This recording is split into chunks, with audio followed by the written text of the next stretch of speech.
Good morning, beautiful spirits. I'm so delighted to be here as always, always, always. And today I'm going to share a tiny medley of 4 little stories from heart to heart. Sweet. A handful of mothers gather round my favorite tree, waving hats at their children and children's children, climbing nimbly in the branches. They smile and holler, each in a different tongue.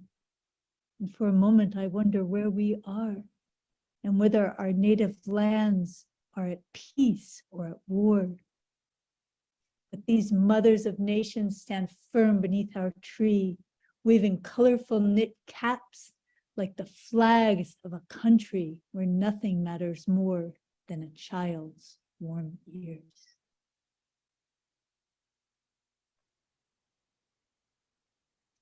South northern border, just a stone's throw from the demilitarized zone, the most heavily fortified tract of land in the world. There's an old southern lookout post where for a couple of coins, you can peer through a pair of binoculars, see clear to the other side. A boy separated from his twin brother in the north at birth looks through the unusual lenses, expecting to see all manner of strange and forbidden things. But instead, all he espies is a single structure and a boy about his own age. He wonders aloud if the building is a propaganda broadcast tower or maybe a sharpshooter's post. But he doesn't ask about the boy, not even to himself. The guide laughs and says, that? Nah. That's just an old northern lookout post where for a couple of coins, you can peer through a pair of binoculars and see clear to the other side.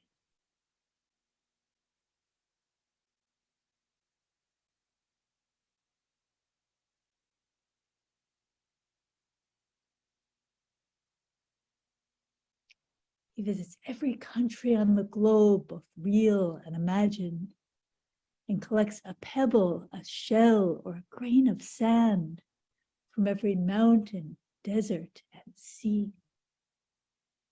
When he comes home to her, he spills his bounty from an old potato sack into what little space lie between them. She kneels and picks up a single grain of sand. And in it, she sees the bank of a river that feeds an ocean, that drinks from a cloud moving slowly across some great sky. And in this sky, she sees many birds, stars, and moons, and a cloud of smoke rising from a chimney in the village of a distant land. And in this smoke, she smells fragrant stew, and hears the laughter of children and the sound of music played on instruments she never even imagined. And in this music, she feels the joy of every creature on earth. And in this joy, she feels love. And in this love, she finds peace. I too have seen the world, she says, as she presses the grain of sand into the palm of her beloved's waiting hand.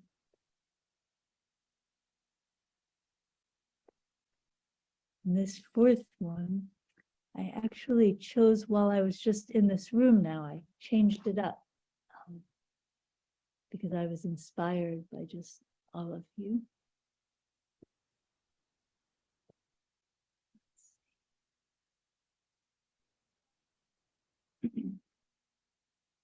Little technical difficulty there.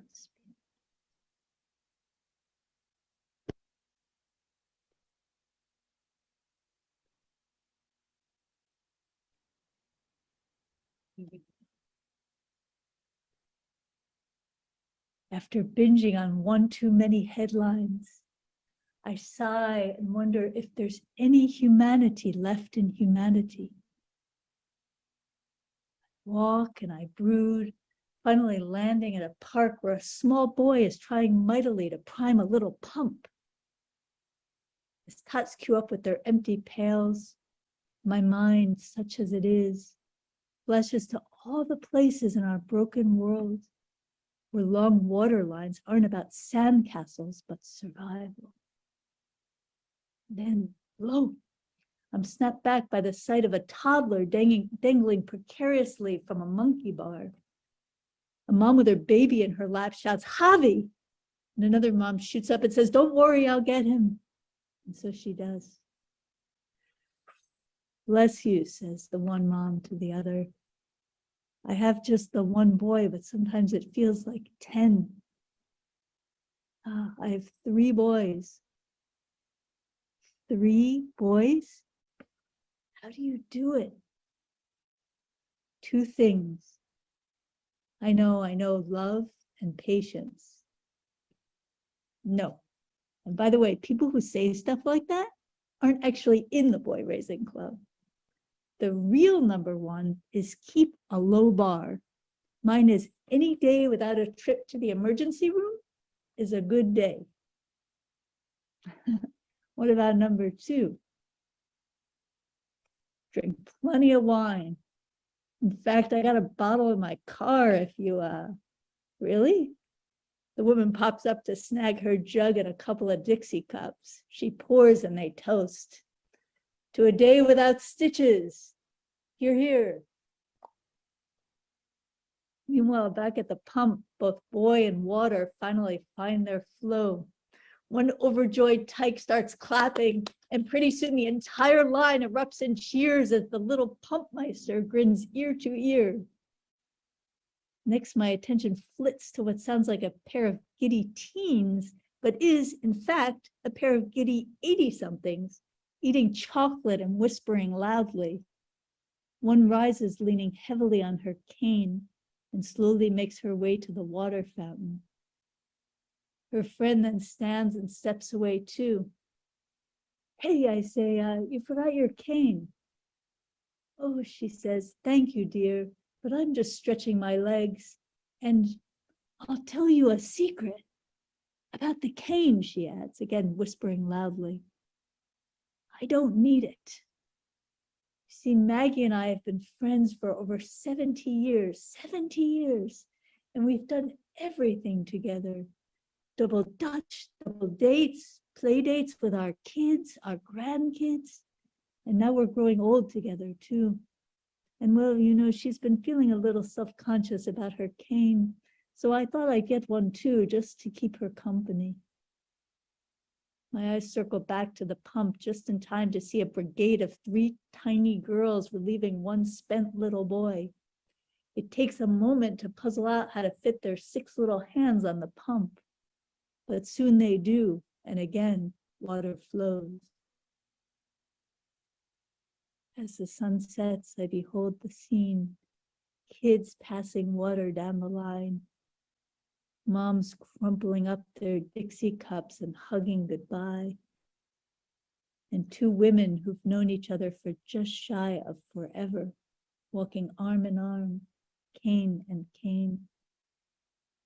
And I know that never again will I let anyone, not the papers, not the pundits, not even yours truly, tell me we just don't know how to take care of each other when it's so blessedly obvious we're born to it.